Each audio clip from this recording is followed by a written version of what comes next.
Yes, sir. No, I'm aware of that. It's just a food issue.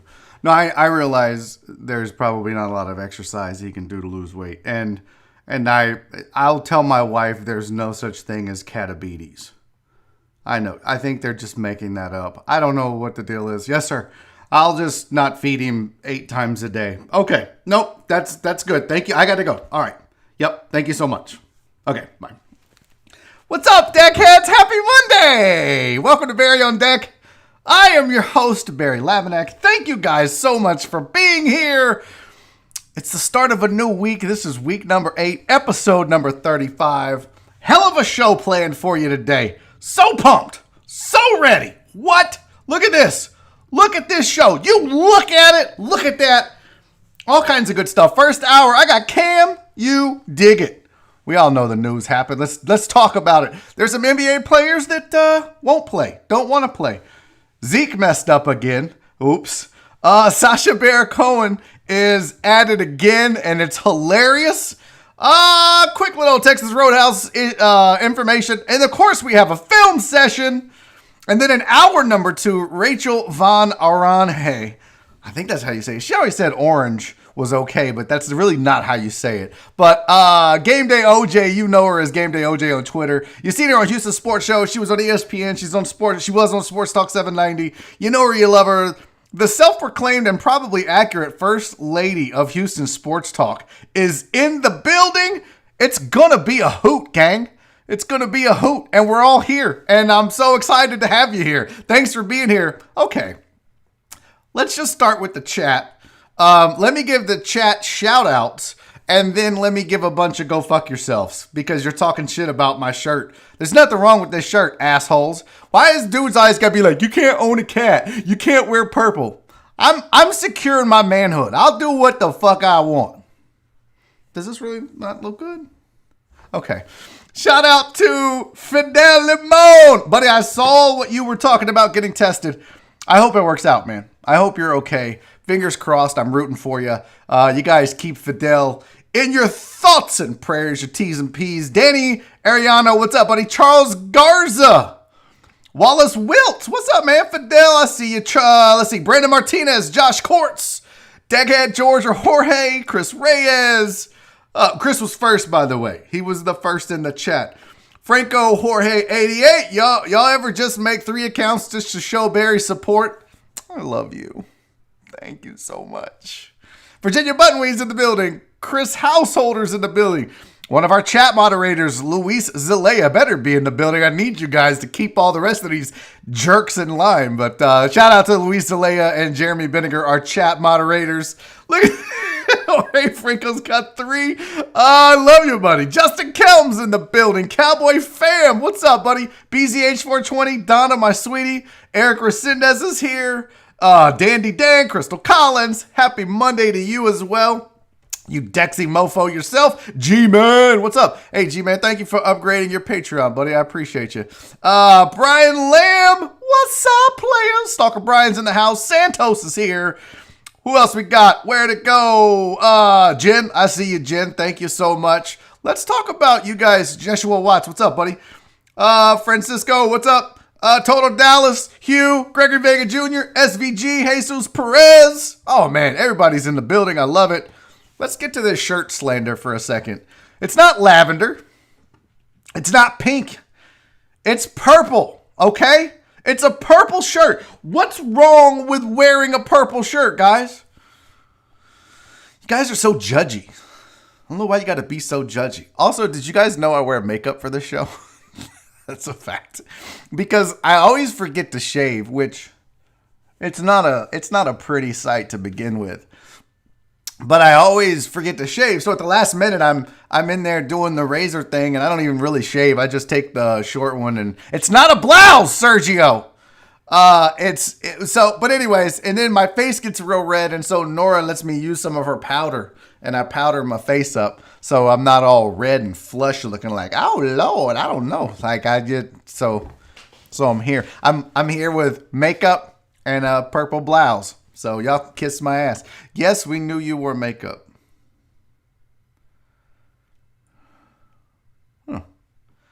Thought I did a pretty good job of hiding it. Apparently not. Apparently, I've been looking like Tammy Faye Baker the whole... Shut up, Rachel! I just did it around here today. I didn't do the forehead. Sometimes, though, I forget when you do powder, I forget to go like that, and then I get the shit, and then my lips look like I'm dead. They're all white and shit. Total Dallas, there's nothing wrong with a purple shirt. I'm used to the themed shirts. I bought 2 shirts that you've worn. Thank you, buddy. Thank you, Total Dallas, for the support and the saying my shirt is okay. All right, Hugh, what the hell is this? Thank you for the super chat, buddy. You're the first one this week. My man. I need to get like a little sounder. Oh, there you go. Yeah. Boom! Did you guys hear that? Did you guys hear the oh yeah? Did you see the screen? I tried to do this so that I don't miss super chats. Oh, yeah. Huh? Who's fancy, guys? We're doing it. I hope you heard those. I hope you heard. Can you please let me know if you heard the oh yes? What's up, Howard? Hey! My dude Howard's in the building. Guys, I'm pumped. Broussard's AC. Look. We're doing it big. We picked up another sponsor. It's going to start soon. We messed up the communication, but Broussard's AC and heating starts soon. And that's Howard Broussard, and he's in the building as well. Let me get these super chats. Hugh, thank you, buddy. That's Steve-O, if you don't know. Purple blouse shot up. Damn it, I got to do shots. You know, I kind of look for... Oh, look. God bless America. It's already started. I'm 5 minutes in. I'm sweaty already. I kind of look forward to the shots now. And it's... I get it. Y'all make fun of me because it's not shots, it's sips. But I just finished editing the show from the 19th, Joel's birthday, when we had Joel and Nick on. I got that recap done, finally. I'm only a week behind. Holy shit, I was drunk. You sons of bitches. That's for you, Hugh. Thank you, buddy, for the super chat.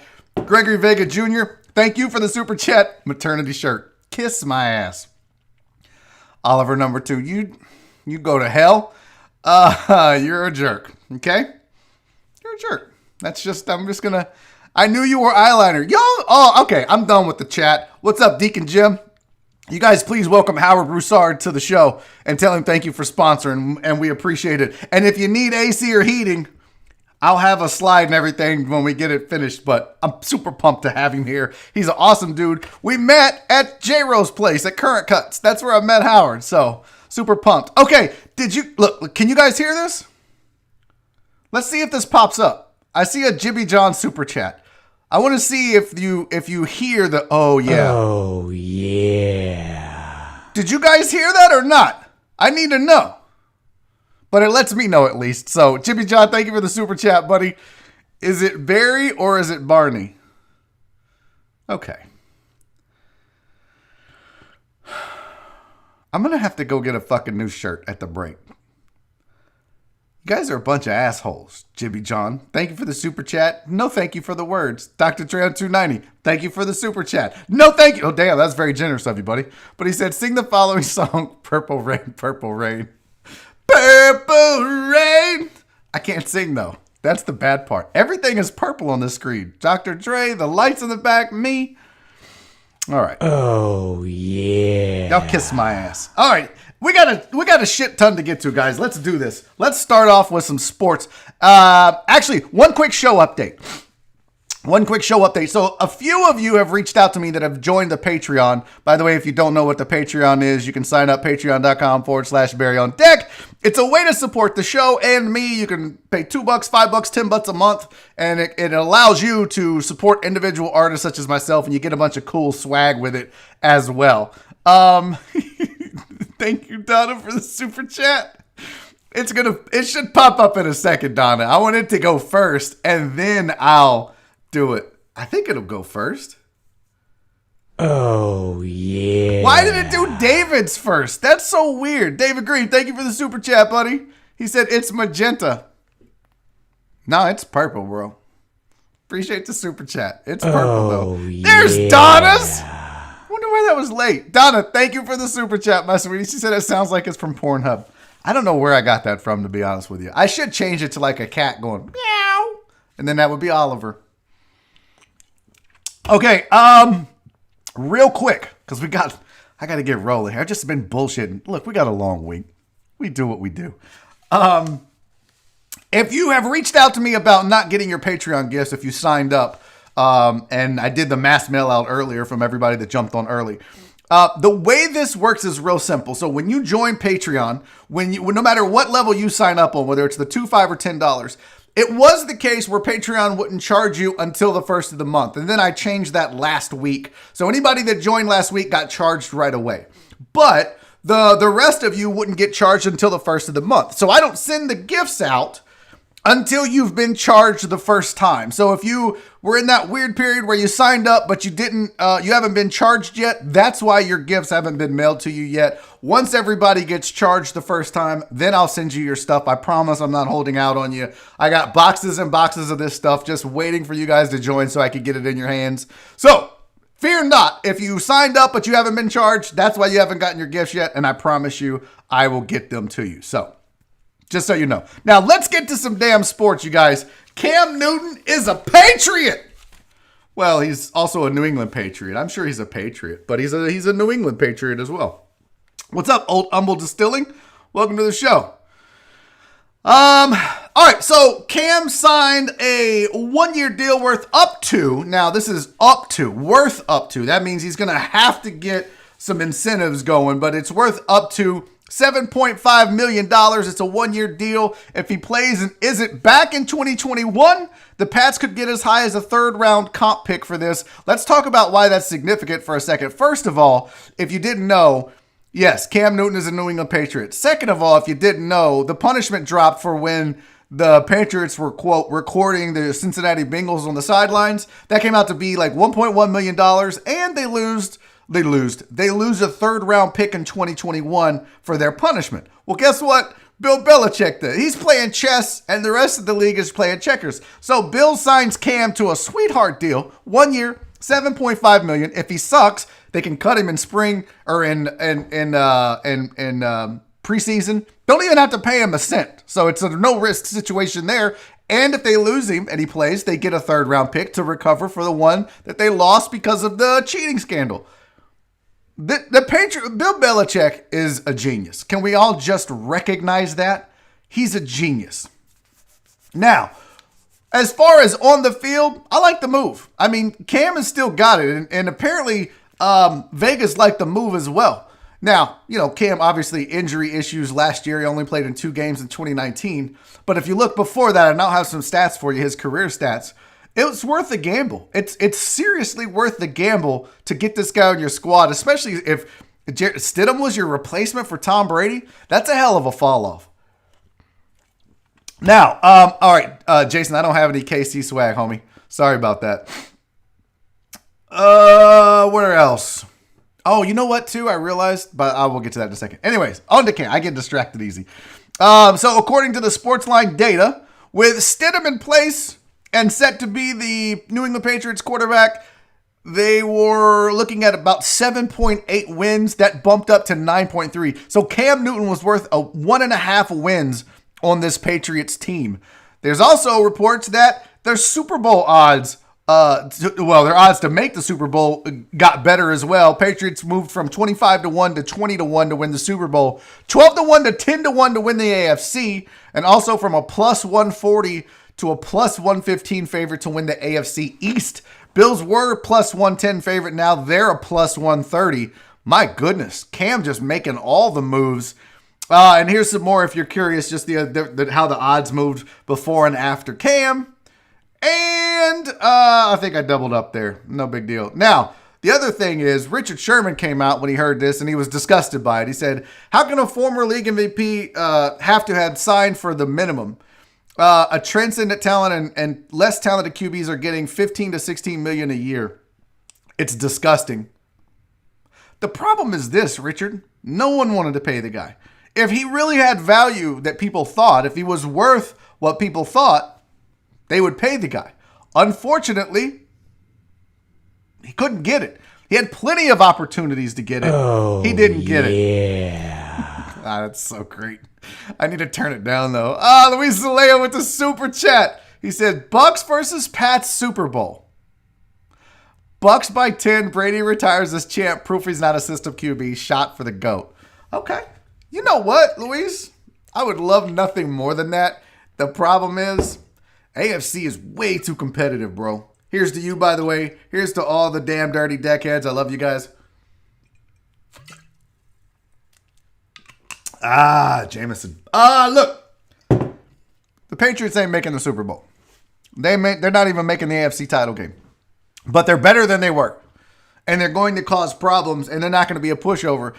This also, people were talking about, oh, well, maybe the Patriots aren't going to suck to get Trevor Lawrence. I saw reports out of Boston that said they were never going to suck to get Trevor Lawrence, that was never in the plans. That Bill Belichick doesn't play that. Well, I don't know about that. Belly plays chess and everybody else is playing checkers. So, last thing on Cam. Look, I'll let you decide what you think of Cam. Here's his numbers. All right. This is Cam's numbers since he came in the league in 2011. Let's look at games played. Because, the knock on Cam is he's always injured, right? He's always injured. Well, the least amount of games he's ever played in until 2019 was 14 games. He did that twice. He missed he missed 2 games in 2016. I mean, look, that's not bad. Okay, when you're a mobile quarterback that moves a little bit like Cam, that likes to get out of the pocket and run, and as much punishment as he takes, that's not terrible. Now, what we need to talk about is let's look at that completion percentage. All right, it had started to go down a little bit. I mean, 2016 wasn't great. 2017 was pretty good. 2018 was really good. 2019 obviously not great. So he needs to get better, but. Guys, I mean, the dude's throwing he's going to give you 3,500 yards. He's going to give you, 20 touchdowns, maybe throw 10 interceptions. If you're the Patriots, would you take 3,500, 20, and 10 when you were looking at Stidham as being maybe the guy to replace Tom Brady? Hell yeah, you'll take that. And if that defense can be as good as it was last year, they're not going to be bad. So I like the move. I love the move. It's the value. It's the recuperation of the draft pick if it doesn't work out. It's the ability to cut him with no money. It's a genius move by Bill Belichick. It's another in the long line of really good moves by a great head coach and GM. I know. And I hate the fucking Patriots. I don't like them. I don't want to like them. I don't. Nothing you can do about it. They're doing well. Dr. Trio 290. The oh yeah guy sounds like AJ getting pleasured.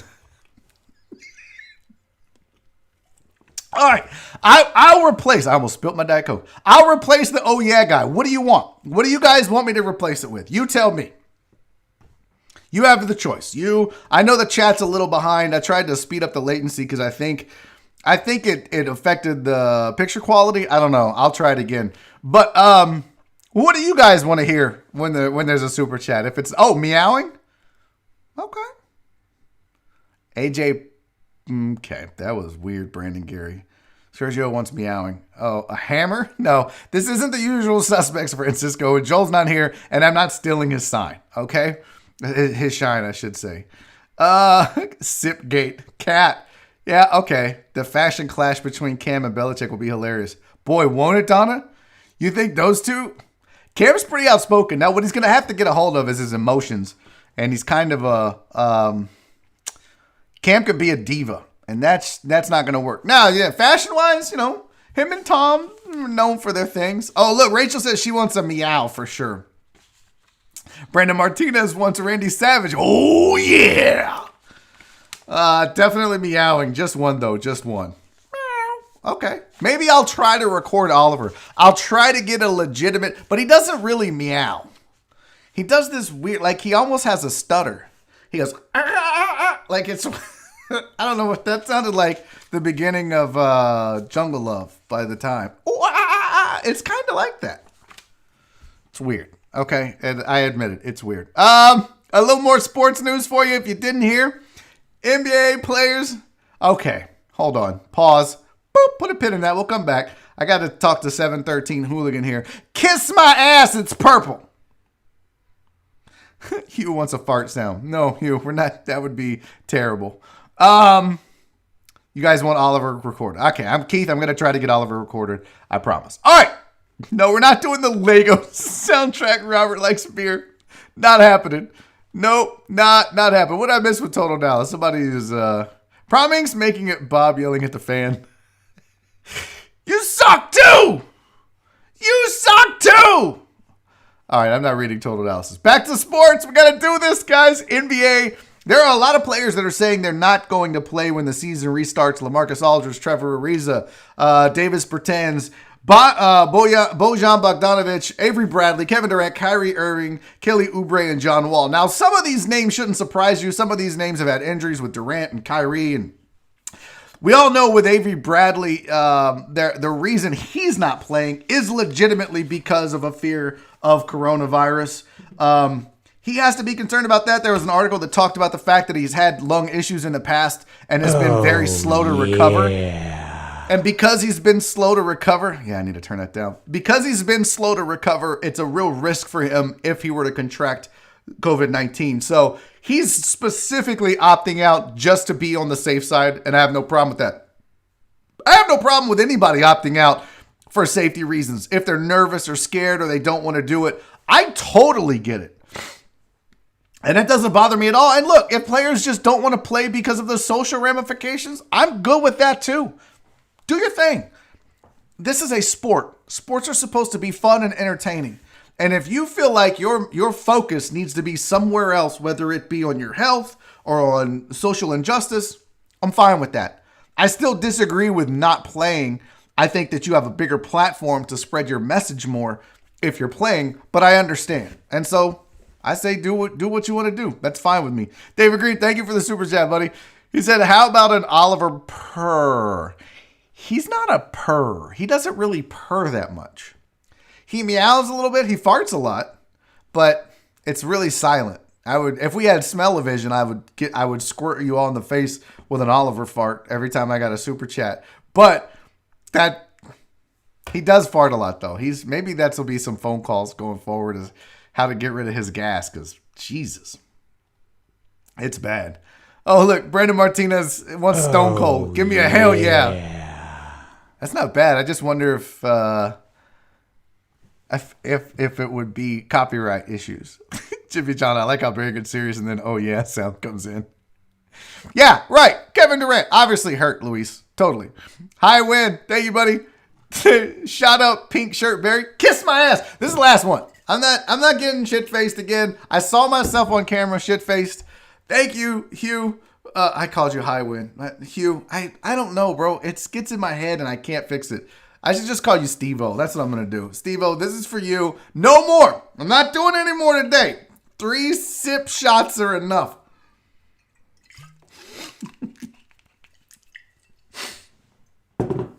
I do like this idea, Promings. For the super chat noise, a Karen. That one Karen video where she was like, "For you've been told," or "You've been yelled at." Pretty good. Shut up, Deacon Jim. You don't mock my sippage, bro. You go find somebody else that can drink and do this. Try to be funny and thimble shots. You guys, do you all realize? Appreciate you, Hugh. Do you all realize that I'm not a drinker? That you guys have literally turned me into a goddamn alcoholic. Look, you've even got me off track. I've got to talk about our wonderful, awesome sponsors, and you sons of bitches got me over here drinking. Real quick, let me tell you about Hemp Vita. I love these folks. If you're not on the Hemp Vita bandwagon, if you're not using CBD, oh my goodness, do yourself a favor. If you suffer from any of the following things, if you got inflammation, if you need pain relief, if you got insomnia, maybe you have seizures, or you just need help relaxing. Listen, Hemp Vita and CBD has been known to help with all of those things and more. And Hemp Vita is dedicated to providing you all natural wellness products. That's why all of their cannabinoids are organically grown in the United States. Their products contain no THC, so you don't have to worry about that. And don't just take it from me. Now, look, I use it. The gummies help me sleep. My wife uses it for pain in her ankles because she's got arthritis and she's a nurse and she's on her feet all day.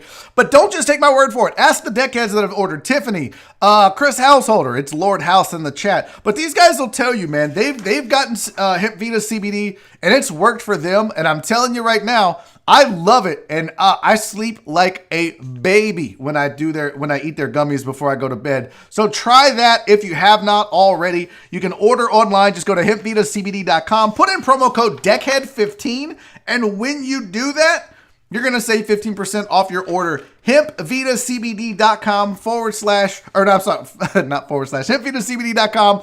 Promo code DECKHEAD. You save 15% off of your order. It's that simple, and you support the show. And speaking of supporting the show, if you have purchased a Barry on Deck OG t-shirt with Oliver on the sleeve, then you know that the printing done by Gooseworks is top quality printing. That's who printed those shirts. And Gustavo watched the show and was like, man, I want to be a part of that. I want to sponsor the show. So Goose hit me up, and now he's a sponsor, and I couldn't be happier. And if you need screen printing work done and you have high volume printing, hit up Gooseworks God bless, you guys got me shit-faced. I can't do the read. Hit up Gooseworks Screen Printing Studios. They're going to take care of you. They print for me. They've printed for Bun B. They've printed for NOV. They've printed for tons of people. No job too big for them. So if you got a large group of staff, teams that you need to get printed for, do it right now. You're going to save a ton of money, and the shirts are outstanding. The quality is exceptional, and Gustavo does a great job of working with you and making sure you get exactly what you need in your order. So hit them up. Just, call, go online. Either way, right there. Look, it's gooseworksart.com or 281-685-4076 is the number. So, I got to get this. Jared Callahan with the super chat. Thank you, buddy. That's very kind of you. Oh, Andrew Dice Clay shouting, oh! That would be pretty good. I am going to need to get an AA sponsor, Brandon. It's too much drinking. For a guy that never drinks, well, never drank. I drink now. I have drank more since I started doing this way back when I was still doing radio and had I was doing the nightly live chats. I started drinking then. It's been off the rails ever since then. So, I need to get better. Deacon Jim said, I should get a shirt on Friday. Hopefully they don't have the pink shirt Barry has on. All right. You guys are dicks, and I'm never wearing this again. I thought I saw Oliver out there. I did not. All right, let's talk real quick. I don't know. Crystal Collins, you may divert your eyes here, sweetie. Zeek is at it again. Zeek is at it again, and this is bad. Look. Oh, bro. I'm low-key faded, bro. Oh, no. I didn't even end my stream yet. Oops! Did y'all hear that shit? Zeek was live streaming, playing games, high as shit, and he goes, man, I'm low-key faded, bro. And then he realizes, oh, shit, I didn't end my stream. Look. Oh, bro. I'm low-key faded, bro. Oh, no. I didn't even end my stream yet. You know he fucked up because he goes, oh, no. Oh, no. I didn't even end my stream. Well, guess who's getting tested? Guess it's not like the NBA where they're like, don't worry about weed this year, guys. We're good. That's bad. That's bad. It's the NFL still. They're sticklers for that shit. So good luck. Josh Fernandez, what's up, buddy? Welcome to the show. Aaron Little, I see you. Oops, Crystal. Where's Crystal at? And stupid. What are you thinking, bro? If you're high as shit, if you want to get high and play video games, I don't even care. Like, if you get high, that's so trivial. It's like drinking nowadays. It's dumb. It's dumb to even have it criminalized. At the same time, you know the rules of the league in which you play. Maybe have someone there that just makes sure you don't do anything stupid, like forget to log off while you're playing video games high as shit, like a 10-year-old. Well, 20-year-old? Yeah, 10-year-olds don't get high, do they? I mean, that's when I smoked tea leaves thinking I was smoking weed, but that's a whole other story. Yeah, maybe have somebody there to help you, Zeke, because this isn't good, bro. Oh, bro, I'm low-key faded, bro. Oh, no, I didn't even end my stream yet. That's not even the film session. Oh, he's so fucking stupid. I can't wait to see the fallout from this. And it's going to be a complete overreaction, by the way. Can we just be real?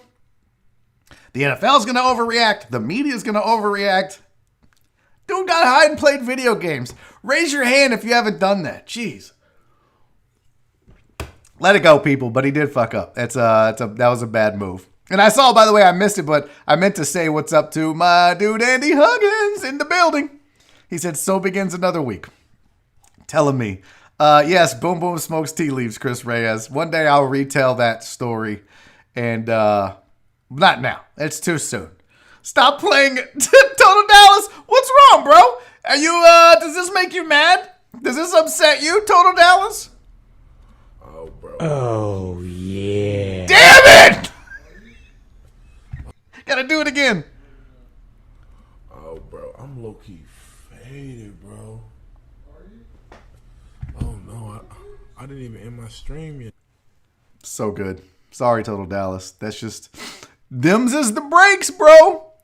Chris Householder with the super chat. No sound. The sound is distracting after 3 times. What do you mean? Oh, the oh yeahs for the super chats is distracting? Okay. Hi. Maybe I can turn it way down. It's going to be really low next time. I have it down on 20. There's like a gnat in here, guys. There's like a gnat. What the fuck is going on? There's like a bug in here. Or is it not a gnat, a fruit fly or some shit? I don't know. Cowboy Trav said, if you play it again, I'm going to thumbs down this video. Don't do that. Uh-oh.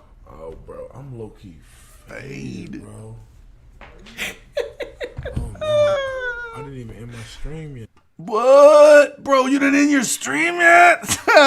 You said use the Zeek as the super chat sound. I'm low-key faded. That would be good. Everybody's like, play it. Play it. All right, Rachel. Thank you for the super chat. That's not for the fuchsia colored deckhead shirts. No. No, we're not. Oh, yeah. See, that was much lower. Not nearly as distracting. I could probably even lower it even more. No, we're not doing fuchsia colored deckhead shirts. Absolutely not. Not happening. Cowboy Trav really did it. Look, on my screen, on the right side of my screen. Here, I'll try to screen cap my whole screen here. On the right side of my screen, I can see, when I look at the chat, I can also see like a thumbs up, thumbs down thing over there. Where'd it go? Yeah. See, look at this. This is what my screen looks like. And you see over there, I see the 75 and the 3. Look, use all the hate-ass Cowboy fans. Now there's 4 thumbs down. That's hilarious. That is too funny. You guys, I love you to death. Look, 713 Hooligan. Wow, Barry low-key hating keep the fuchsia shirt all to himself. No, that's just not, I don't think that would be, I don't think people want fuchsia colored Barry on deck shirts. Let's be real. Okay, did you guys see this shit with Sacha Baron Cohen? Sacha Baron Cohen. I can say that, right? Is that right? Sacha Baron Cohen is his name, right? How do I not know how to say this? See, that was much softer, wasn't it? Yeah, much softer. Thank you, Patrick Randall, for the very kind super chat. You're too cool. Saw that video regarding the soundproofing. Here's a super chat to upgrade that boring ass chair. It needs to move. What chair? The chair I'm sitting in or that chair? Those chairs? What's wrong? That's the chair that made me fart on the video, by the way, when I tried to move it. It happened. And I didn't edit it out. I was like, you know what? This is real life, Patrick Randall. But what's wrong? What's wrong with my chairs? What should I have back there? I don't understand. Deacon Jim said, Mr. Barry, can you start giving us makeup talk? Man. Is it Roast Barry Monday? Fuck! Let's get to Sacha Baron Cohen and what he did. He apparently showed up at some rally for a right-wing organization, and he paid them a bunch of money thinking it was a PAC, Political Action Committee sponsor. Got on stage, okay, and pretended he was a country singer gets on stage and starts singing the most awful racist song you've ever heard and gets the crowd to sing along with him. Now, the best part about this is at the end, but what I want you to watch the video of him doing this first, and then we'll discuss what he did afterwards. But look at this shit. This is Sacha Baron Cohen on the stage at a right-wing political rally, acting like a redneck country singer. Look. What we're gonna do the WHO, we're gonna inject them with the Wuhan flu. We're gonna chop them up like the Saudis do. Okay, let's hear it. Who wants to inject them with the Wuhan flu? I just want to point out real quick. What he's saying is, what are we going to do with the WHO? Are we going to inject them with the Wuhan flu? Or are we going to chop them up like the Saudis do? He lets the crowd pick, and then they decide, and he creates the sing-along. So let's start over. What we're gonna do the WHO, we're gonna inject them with the Wuhan flu. We're gonna chop them up like the Saudis do. Okay, let's hear it. Who wants to inject them with the Wuhan flu? Who wants to chop them up like the Saudis do? Chop them up like the Saudis do. Okay, you ready? WHO, what we gotta do? Chop them up like the Saudis do. WHO, what we gotta do? Chop them up like Yeah! the Saudis do. WHO, what we gotta do? Now, so he's getting the whole crowd to sing Chop 'em Up like the Saudis do. And then they slowly start to realize, wait a minute, this ain't right. So then they start booing him. They figure out that this is an imposter because people are trying to turn off the sound and they know it's going to be bad for their organization, right? So they start booing him. But what he did is he brought security with him. So he paid for the money to sponsor it so he could have his band perform. And then he also offered to pay for the security for the whole event. So now he's got security under control. He won't let anybody get to the stage to stop him or unplug the generator that's powering the whole thing. So he gets to finish this song. So they're freaking out. He finally gets escorted to this ambulance. But then what happens is they're interviewing the guy that runs this thing afterwards, right? And they're asking him about, oh, well, you know, what happened? And so the guy on the right in the weird looking shirt with a phone in his hand is interviewing the guy that ran the rally. Okay. The funny thing is that guy in the middle, that's Sacha Baron Cohen. He went and put on a disguise and then came back and interviewed the dude about, hey, what happened? That's some baller ass shit. I don't care who you are. That is some baller ass shit right there. I love that so much. That dude, man, he's one of the craziest sons of bitches out there. He does the weirdest, craziest shit. I love it so much, man. That's super funny. Super funny. And I'm looking at the chat, and look, this is for all you guys. And about my shirt. Y'all can kiss my ass. I'm gonna wear pink shirts until this show is over. I'm gonna get a goddamn pink shirt and wear it every day. Because you sons of bitches, at least I'm man enough, and it's purple. Okay, let's establish that it's purple. Look, hold on. You know what? I'm gonna fix this shit right now. I'm tired of this shit. Where's my let's see. Picture, tint, saturation. Now what? Huh? Now what? Now, you guys can kiss my pink purple shirt wearing ass. Now what? Where's your jokes now? Huh? Look who did it. Look who did it. Thank you, D-Mata. Demetrius said, I love your shirt, Barry. Thank you, buddy. Much appreciated. Okay. This is out of control. You know what? Like, I'm going to turn that up. I can do all kinds of shit with this, by the way. Shut up. Okay? Shut your damn mouth, Jason. Shut up. Fuck, I hate y'all sometimes. All right. You know what? I'm going to do... We got to get to a film session here. I got to get to these reads. I'm so thankful for all the sponsors. That way I don't have to talk to you guys. Ugh! Oh, yeah. Barry, Gregory Vega Jr. went to Super Chat. Thank you, buddy. Tell Pops I said hello. He said, why are you getting so mad? I'm not. I'm really not mad.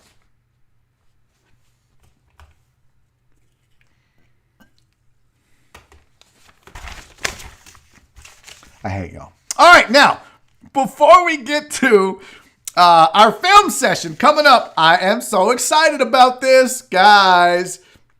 You know, we got Dan's Seafood and Wings as a sponsor. Well, Crab Kings also falls under the umbrella, and I'm super pumped because Crab Kings is off the meter.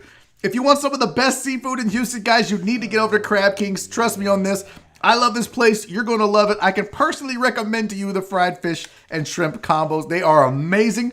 But listen, Crab Kings is also known for a ton of stuff. And look at them. Go online and just look at how the people rave about Crab King seafood. It's outstanding, but they're known for stuff. They specialize in snow crab and shrimp platters with sides of potatoes, sausage, and eggs, boudin balls, Florida-style seafood. They've got beer coming soon that you're going to love. And if you got a family of 4, may I recommend you get the loaded platter. It's enough to feed 3 or 4 people easily. Oh, and if you're a crawfish person, if you're one of those weird crawfish eaters that you love crawfish, they've got it in stock until the season ends, so you can go get your fix right now. They've got 3 locations, Houston, Stafford, and Deer Park. The Houston location is on Antoine. Stafford is off of Avenue F, and Deer Park is on Center Street, so even Scott in Deer Park can get his seafood grub on. Check them out on Facebook, The Crab Kings, and at The Crab Kings on Instagram. And I see I have a spelling error on the slide. That's not great. For the best in seafood, got to make it Crab Kings, guys. And while you're online, if you're checking out the food, make sure you stop by beerchronicle.com. Got the wrong order here. Beerchronicle.com, the authority on Houston beer. You know, I said beer's coming to Crab Kings soon. And if you want to know what to drink, what you do first, you go to beerchronicle.com. You figure out what beer is the best in the city of Houston, and you order it. They've got the largest online collection of original content dedicated to covering Houston's beer culture.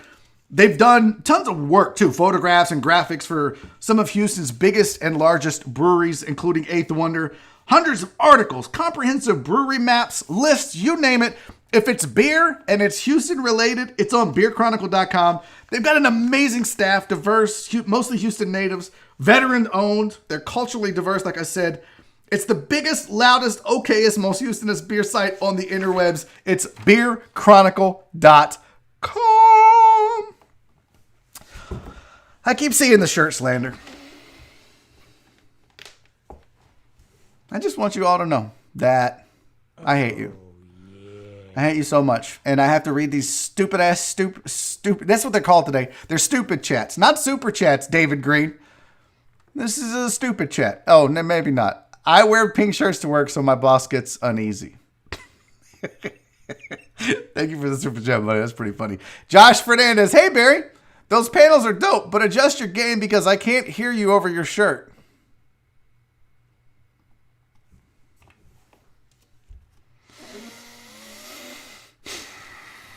God. Patrick Randall, thank you, buddy. It's very nice of you. SBC took Tom Green's trolling techniques to a whole new level. I was referring to the video game chair earlier. Oh, okay.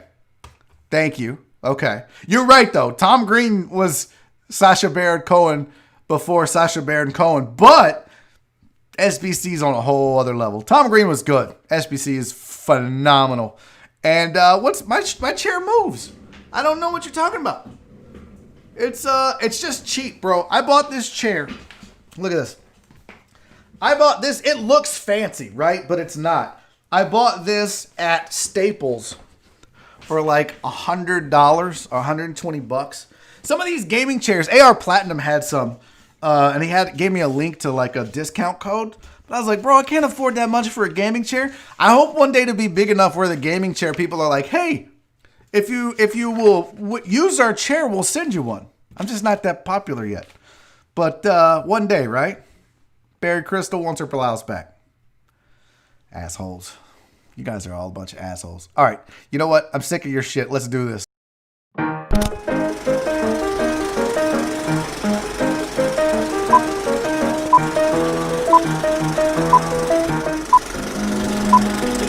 And now it's time for a film session.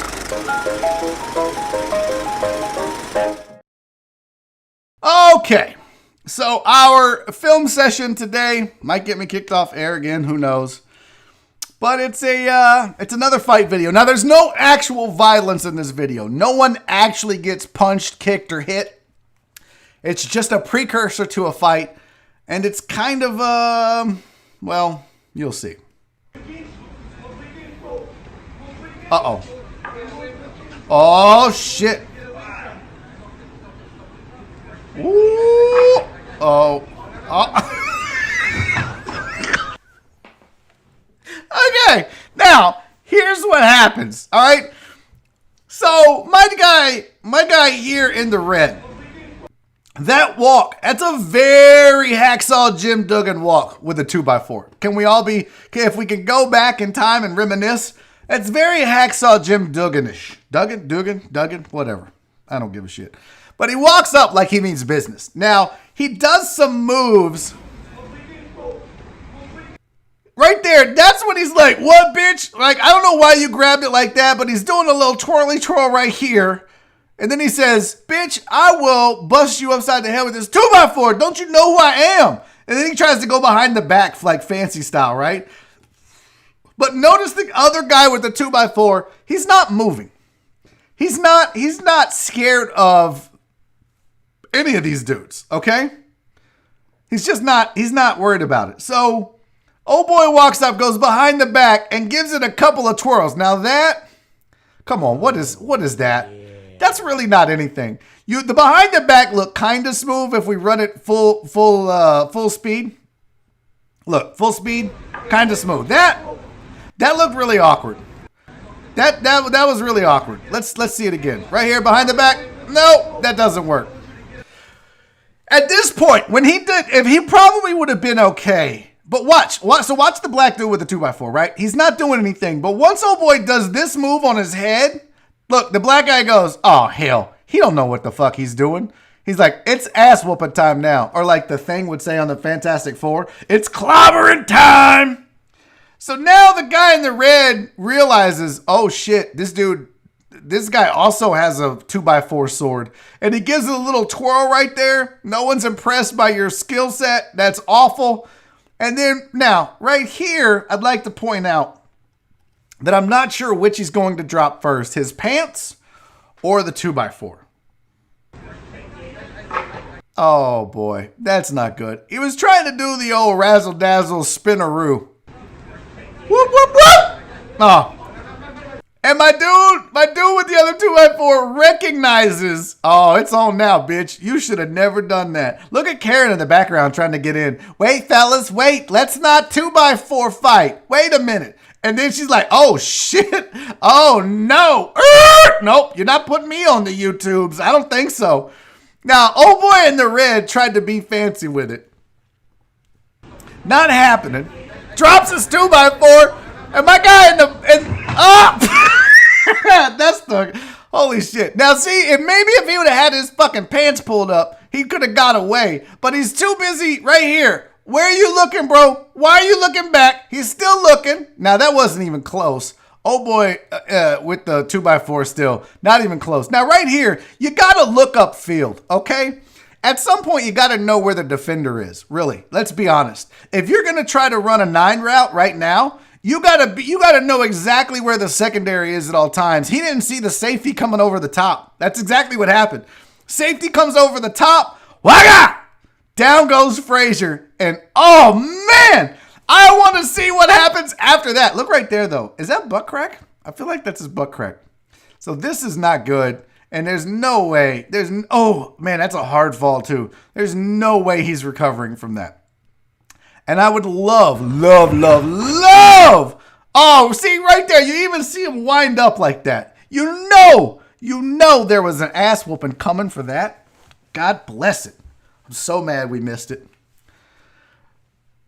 Moral of the story, if you don't know how to twirl a 2x4, stay your ass at home. Brian Lamb, thank you for the super chat, dude. I think the shirt is cute, Barry. Don't listen to the haters.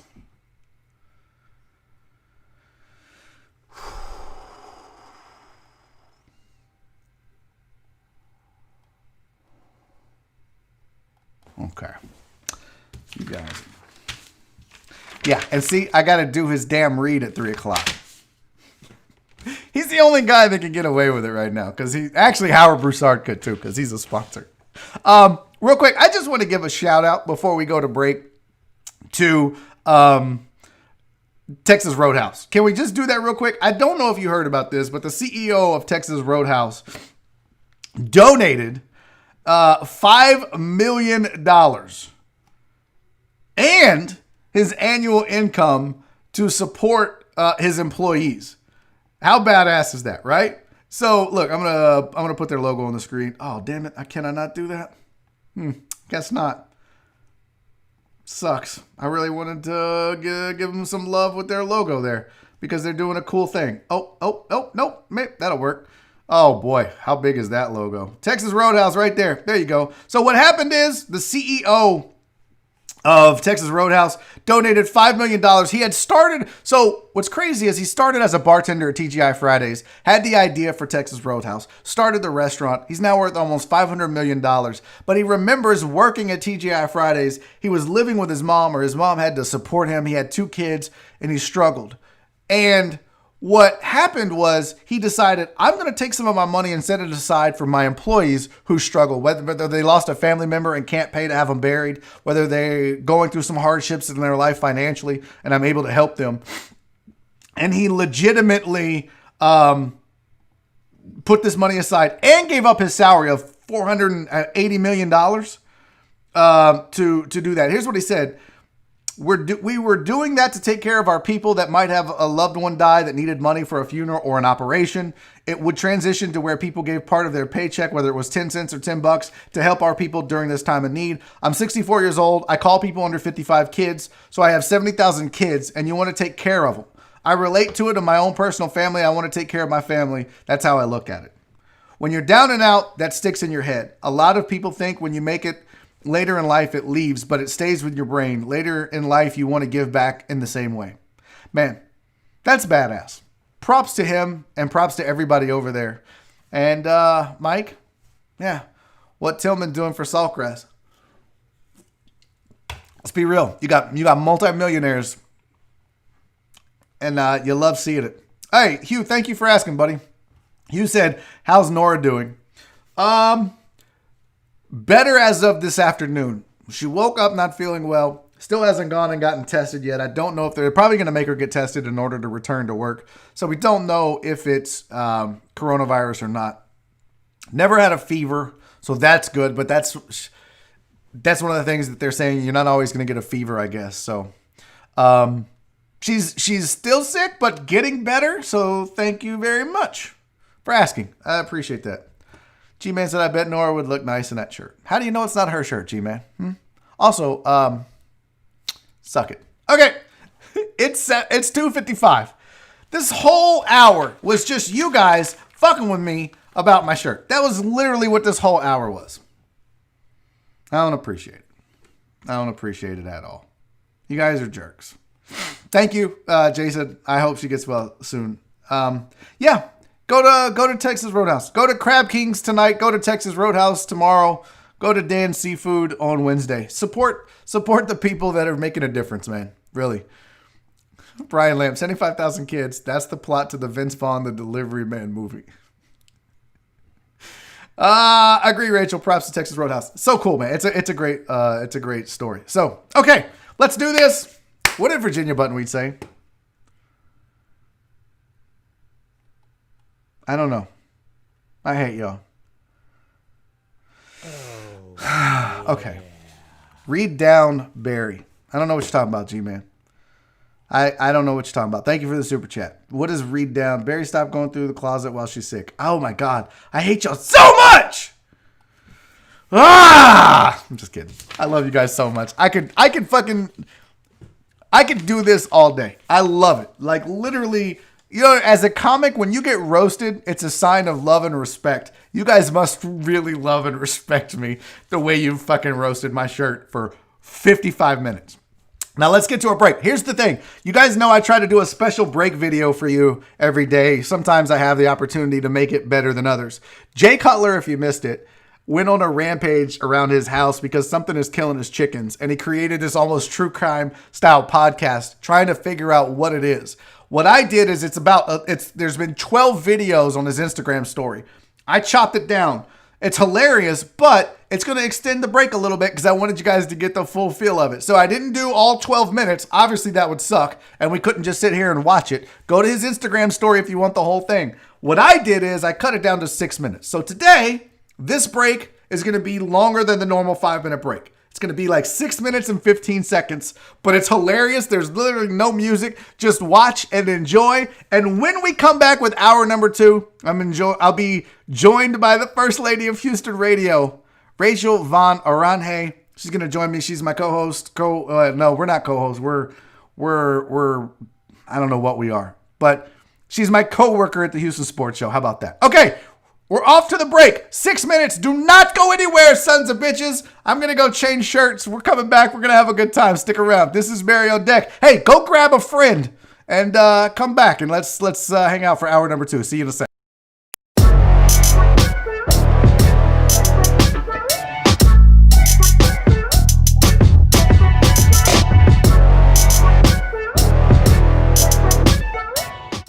We've got a chicken serial killer on the loose.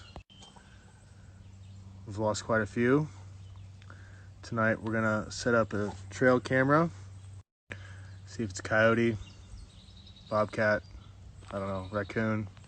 But enough's enough. These ladies are a little edgy right now, so we've got to figure this out. There is one other possibility. Could be an inside job.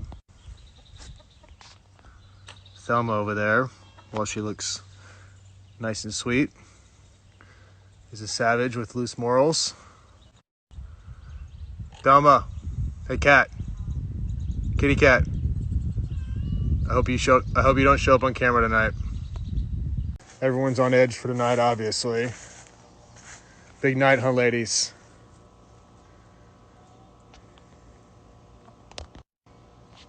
So we're gonna stay up. Get the cam going. Probably gonna sit in the treehouse over there. See what happens. See what comes through.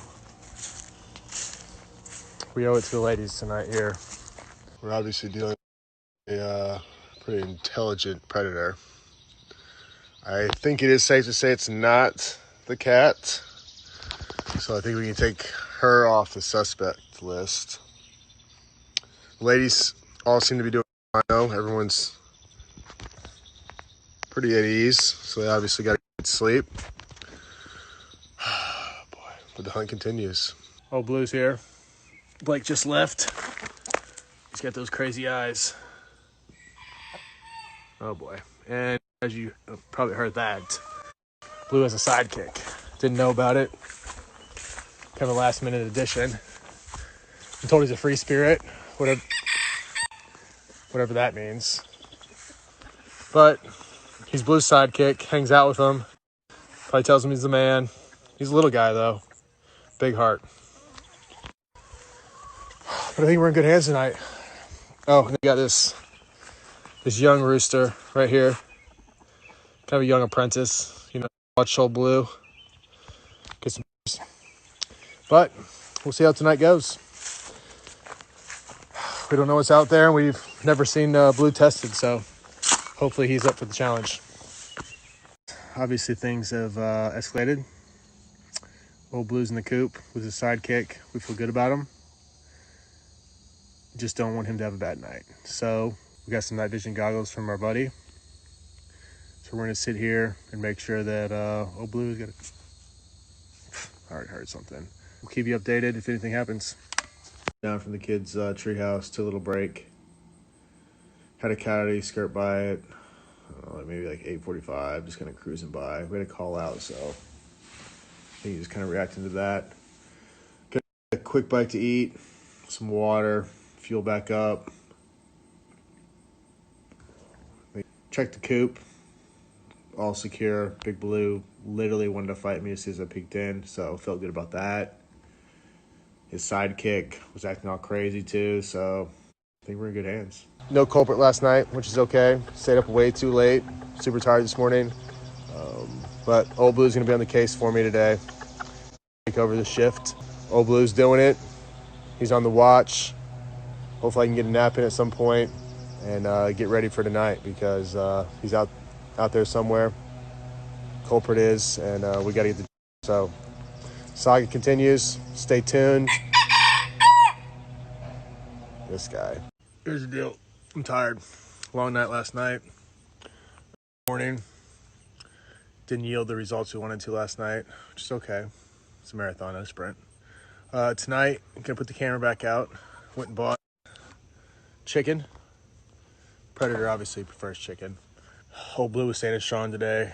Merle's doing a sidekick thing, so I feel like we're in good hands if I can't make it that long. Someone got some free chicken last night. Hope they enjoyed it. I've got to regroup. Got to pull it together. Can't feel sorry for myself. Got to develop a new plan. Here's the deal. Let's be honest. The culprit's been 3 to 4 steps ahead of me this whole time. Well, this morning was pretty exciting. Also, call. Time to quit playing around.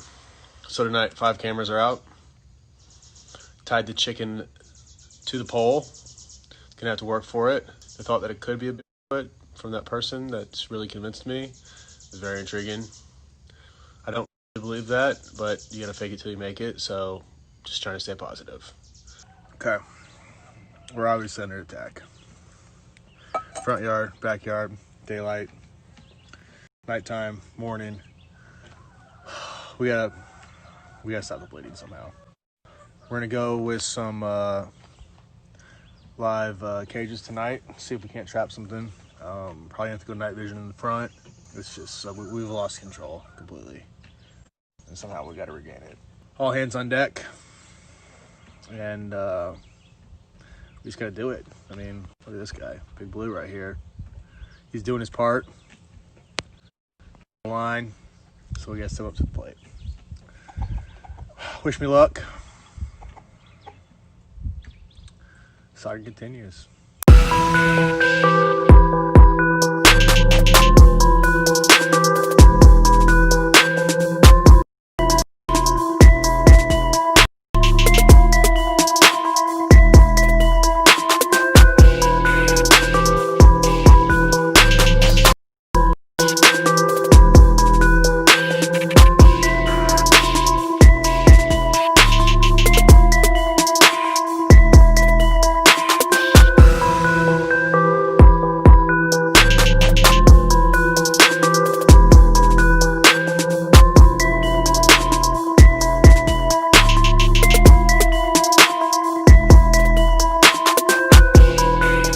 Hey, welcome back.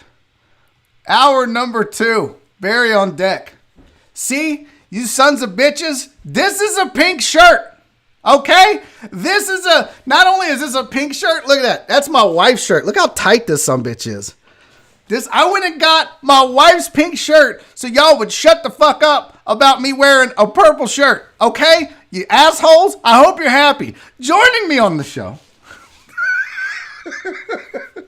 Joining me for hour number 2, I didn't know what to say because we're really not co-hosts. That's Jerome and Lauren. We're like bit players. I don't know. I said my co-worker, Houston Sports Show, Rachael Van Oranje. Did I say that right or no? I fucked it up, didn't I? No, you did a lot better than most people do. It's Van Oranje. Van Oranje. Okay. Yeah. Okay. Yeah. I took a cue from Jerome and because he said Oranje.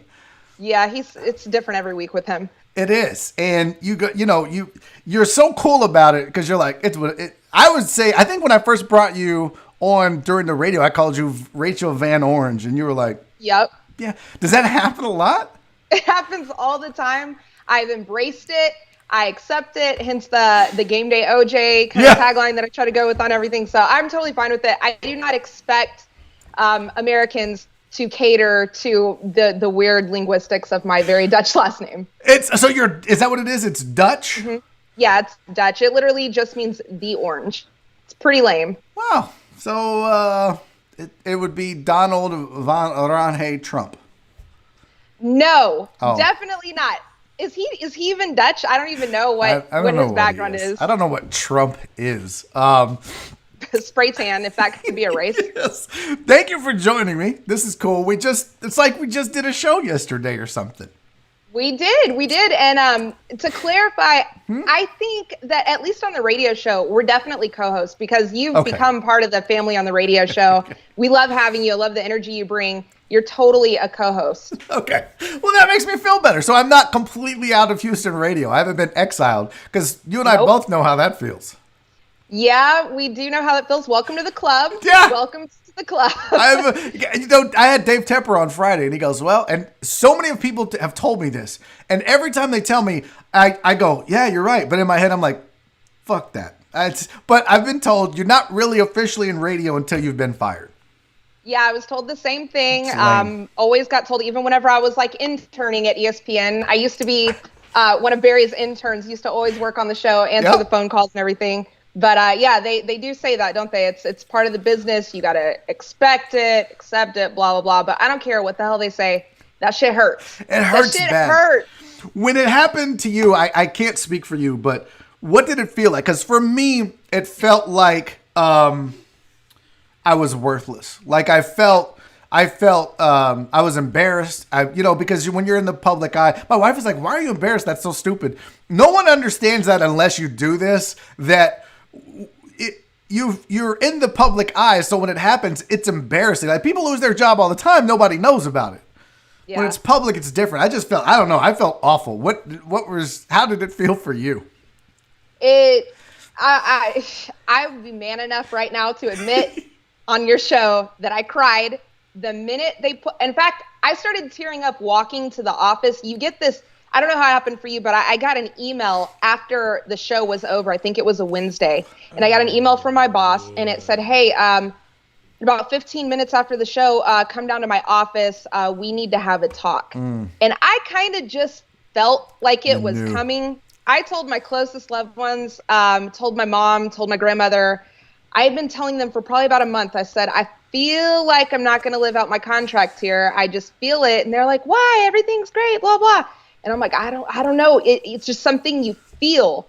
And I walking down to the office, I do remember I was fighting back tears and I was shaking. And I'm like, what if I'm being crazy right now? And it's nothing. It's just something stupid. Like, we're giving you your own show. What? Yeah. Yeah, exactly. Or giving me a time slot that my dumb ass could actually get used to. I'm sorry, but 6 a.m. to 10 a.m. And then Sean would make me get there at about maybe 15 minutes before 4 a.m. every morning. So I was waking up at like 2 a.m. every day and not getting home till like noon or 1 that evening, that afternoon. It was horrible. And I've been bartending my whole life. Right. So like I'm used to going to bed about the time I had to start waking up to do the show. But no, it's I don't care what anybody says. You can be prepared for it all you want. You can know it's coming for a month or two before it happens. When they sit you down and they have that talk with you, it is heartbreaking. And I definitely took it personally. I know you're not supposed to, but I did. Would you have rather not felt like it was coming? Because I was blindsided. I had no idea. I didn't know. Now, I've been laid off several times, and the last time I got laid off was from Halliburton, and they told us it was so Halliburton was buying another company, and the government squashed it. We had been working on it for 2 years, acquiring this company, and they were like, oh, it's about to get real. They're probably going to lay off a bunch of people. If you get an invite from your boss for a meeting on a Wednesday, they're going to let you go. And sure as shit, that next week, they put a meeting on Monday. They put a meeting on my calendar. So I just started taking all my shit home on Monday and Tuesday. I just prepared. So I was like, I felt good going into the meeting. I just sat down with a fucking attitude. And I was like, but when I got fired from radio, I had no idea. Because the show was going well. We were winning books. We were, usually the first, second, or third highest rated show at ESPN. We had led the market. Like, not just our time slot. We had won the whole thing. So I'm like, and plus, I didn't cost that much money. I just didn't put the two and two together about the no sponsors thing. So I get a call. I literally did a live chat with John Granato for 2 hours, and it was awesome. And when we started, it was weird because he was like, just make sure you have money attached to you. That's what this business is all about. And I'm like, okay, whatever. Let's talk. Let's be funny. And then we hang up. 15 minutes later, my phone rings, and it's AJ. I was like, oh, I wonder what he wants. I wonder if we're going back to the office. He's like, hey. I was like, fuck. I knew as soon as he said, hey, I was like, I'm about to get fired. So I was blindsided, and I didn't even know how to process. I was like, I don't know what I'm going to do. I'm so screwed. I don't have a job. I'm going to lose everything was literally the first words out of my mouth. I'm going to lose everything. Yeah. I freaked out. It sucked. But it's the worst feeling in the world.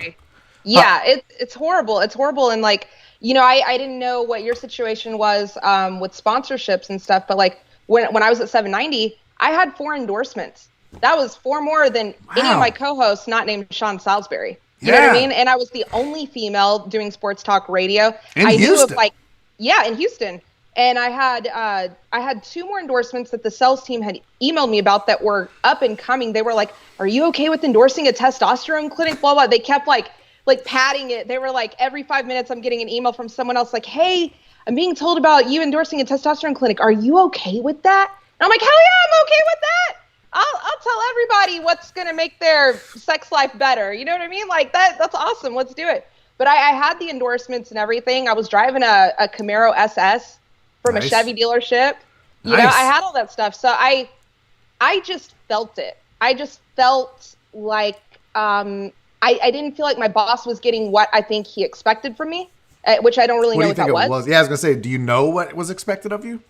I really don't know. It's really hard when you have 4 people with microphones on a show to even make a statement. You don't want to step on anybody's toes. You're the newest one there. They've all been doing it, then been together for a long time. Yeah. You know, so it was kind of like if I didn't talk enough, I would get a talking to. If I talked too much, I would get a talking to. So it was really, I just kind of struggled to find my balance, you know, and I think the moral of the story there is that 4 microphones is probably too much.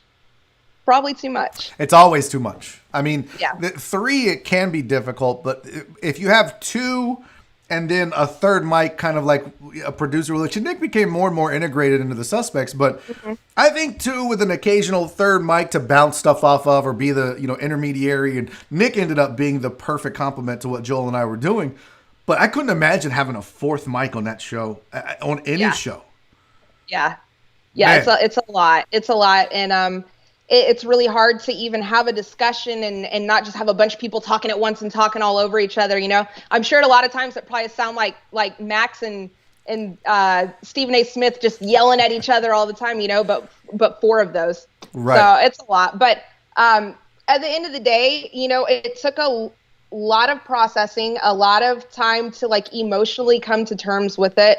But I'm grateful for the experience. A lot of people, their very first like solidified full-time radio gig isn't, you know, a morning slot on a radio station in the 4th largest city in America. Yeah. So even though it was only 5.5 months long, like I can never, that's on my resume now, moving forward to wherever I end up. So I'm super grateful for it, even though it was, it was hard at times. I'll just put it was like boot camp. Yeah. I can imagine. I know that. I know the personalities you worked with, and that's not always going to be easy. And I know even when you and I, like when we did the show yesterday, you can get, everybody is looking to get an opinion, and you know, I can tell just working with you the few times that we've done radio that you're very passive when it comes to that, and that can be to your detriment. It's you know, you have great points that you need to make. And let's be real, Rachel, we need more women in this business. And so we need you to be more aggressive, to be more assertive. Do you think that that's why? Is because not that you were a woman, but because maybe you weren't as aggressive and as out front and as outspoken as they were hoping? Yeah. Okay. I'll explain this so it makes a little more sense. Because that's, I really want to, because this is a problem in our business. We need more. Yeah. We need more minorities, and we need more women in this business. Yeah, it's nice to have different perspectives whenever it comes to a discussion, you know. And that's honestly the only way real change in things happen is whenever you have all the viewpoints at the table and everybody can express themselves, and you know you find a common medium. But a lot of people prefer to live in kind of an echo chamber, you know, and just like to hear their own opinions expressed and whatnot. And where I was working, I had 2 bosses basically, right? I had, you know, I'm a really good friend of mine. I consider him family to this day, but I had Sean. And then I had my boss, the programming director at the station. And both of them would have meetings with me apart from each other about what each one wanted from me. And what they both wanted from me was literally not what the other one wanted. Like, it was the complete opposite. So I have Sean, who's kind of telling me to like learn my place. Like, you know, you're the newest one here. You're the youngest one here. You're kind of the new person stepping up. Like, you need to know your role. And I think Sean looks at everything like probably a quarterback room is like, right? So he was probably used to going to a lot of other teams that maybe had a different starter, and he was kind of a backup role or something like that. And, you know, you kind of have to learn your role that way and know when to speak and when not to speak, and kind of probably be a little more passive and not step on anyone's toes. That's at least what I'm guessing is his perspective. And then I had my boss who's like, hey, you know, this guy just told me to pay you all this money and everything to bring you on the show. We really didn't need you. Like, you need to step up and show me exactly what I'm paying you for. And so I'm being tugged both ways. And it was just it was not the best situation, I think, to be thrown into. And then to add to the mix, there's a fourth mic. There's four of you fighting for airtime. You've got Sean, who his name's on the show. So he's going to always consume the bulk of it. If you think of a 10-minute segment, I'm trying to lay this out for the listeners to kind of get an idea of what it would be like in your position. But if you think of a 10-minute segment, Sean's probably going to talk for 5 to 6 minutes of that. Okay? That's just how it's going to go. Right. And so you've got let's just round it out to 4 minutes. You've got 4 minutes to split among three people to not only make their point, but make it good, make it entertaining, make it cohesive, coherent, and you know, never mind the fact that you may have to argue about something. You got 4 minutes for three people to do that in, essentially. Yeah. Every segment, 4 times an hour. That's a difficult situation to be in. With Joel and me, when we would argue, or if Nick and I would argue, or Joel and Nick would argue, the other one would just stop talking. But it's just when there's 4 mics, it's impossible. Throw into the mix that you have these two bosses. It's not an enviable position to be in.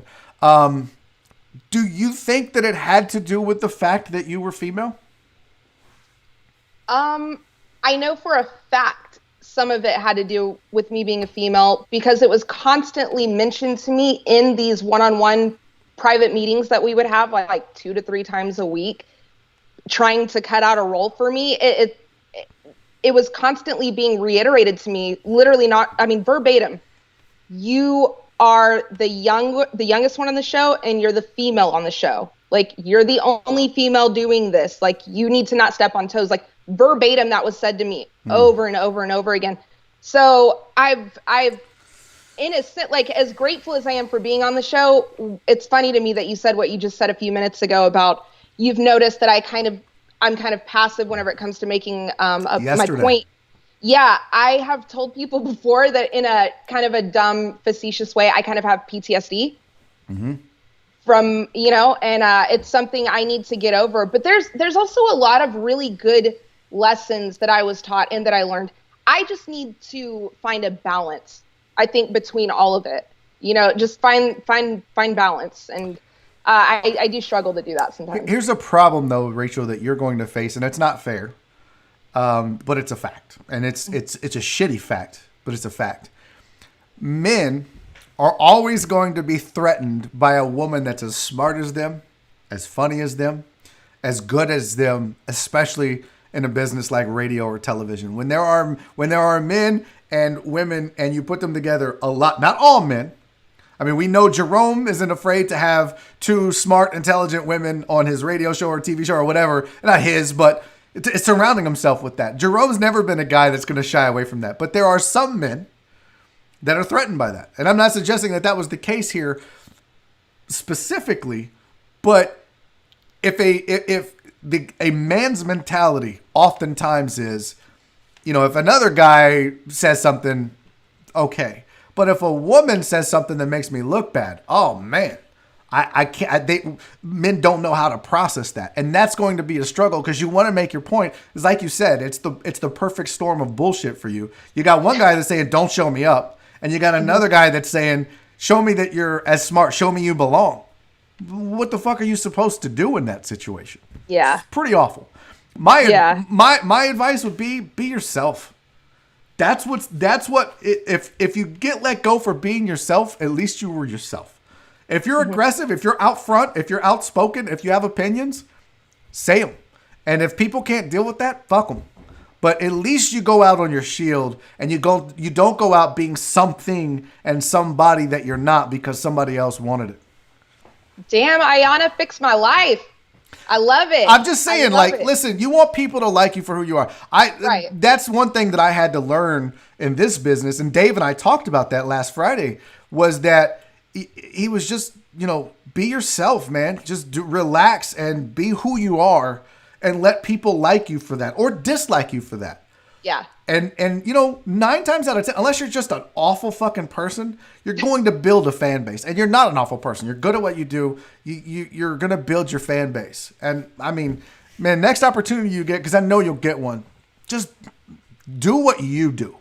That's where you got to where you're at. You didn't get to where you're at just kissing ass and being somebody else's, just go sit over here and be a pretty face. It's fucking radio. Okay? Look, we all know sideline reporters. We know what that is. Yeah. Let's be real. In this business, we know why they put sideline reporters out there, right? Yeah. It's token female. But it's radio. So Right. you have a strong voice. Use it. Fuck them. And seriously, why do you think there aren't more women in this business? I think it's probably a combination of a lot of things, to be honest with you. I think that people don't really go for jobs where they don't see a lot of themselves doing it. You know what I mean? Mm-hmm. Like I think you have to kind of see yourself doing it, and for some people see a lot of yous doing it to feel like that's something that you can attain. But other than that, I definitely think that by the time you and I are old people, I think there's going to be a lot more females Sweetie, in I'm this already industry. old people. You're not old I'm people. 46. That's not old people. I'm 46 and I'm wearing my wife's pink shirt for a laugh. Do you feel old? First of all, on camera, it doesn't look pink, just so you know. They The fuchsia said, color. Look, this was the other shirt I had Yeah, I on. saw it. I was watching. Which one looks more pink? This is purple. To me, the one you're holding in your hand looks more pink. Okay. And real men wear pink, Barry. It is Thank Pride you. Month. Th- It is Oh! Pride Month. Oh, that's the wrong thing. I just did that. You I was like a just put fucking your fist idiot. up for Pride Month. That's fucking stupid.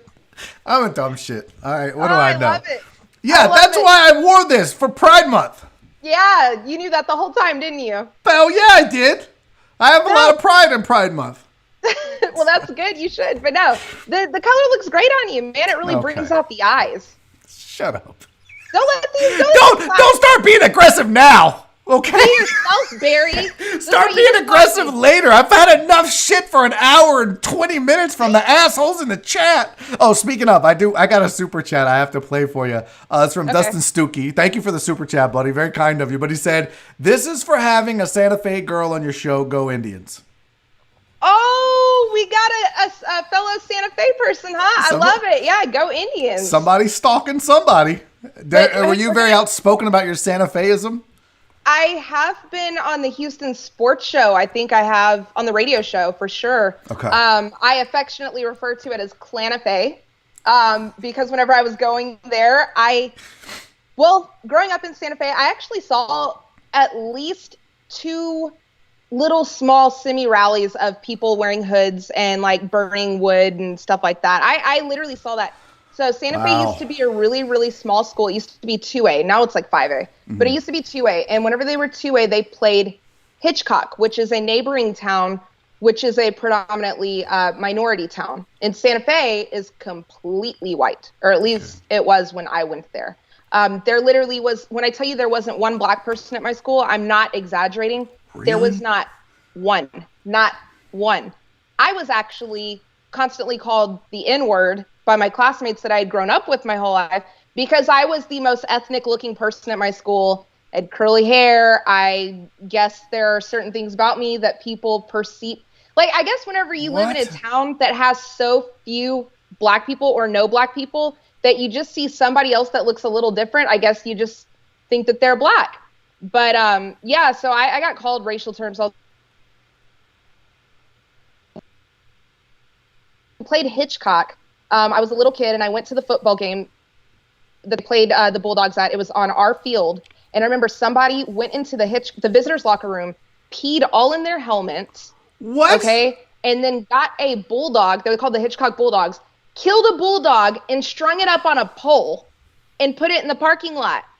That's how racial tensions were at Santa Fe. So now you know why I call it Clan Fe. Wow. Clan Fe. Yeah. Yeah, but go Indians. I don't think I'd be prideful of being from there if that were the case. Not the kind of Pride Month you want. No, and biggest thing they're known for is this massive school shooting that happened 2 years ago. Yeah. It's just the town there's a lot of great things about it, but it's not the most accepting town. Matt Murphy in the chat says Santa Fe versus Vider in a racist showdown. Who y'all taking? Ooh. I don't know. Man. What is Vider's school mascot though? Because we have Indians, which is super racist. Sure. Yeah, and the logo is basically the Redskins logo, same one. It's just green and yellow colors. Gotcha. So unless Vider has a super racist mascot, I'm gonna give the edge. I think Vider just has a swastika on their helmets. That might be right. No, look, let's be real. I don't want to shit on the town of Vider unnecessarily. I mean, I'll shit on Vider, but in the last month and a half, I recall there being a story out of Vider where they held a Black Lives Matter rally in Vider.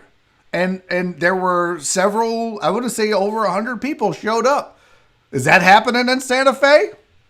No. Oh, well, definitely not. If we're picking the most racist in a racist showdown, I'm going to go Clan Fe over Vider. Yeah.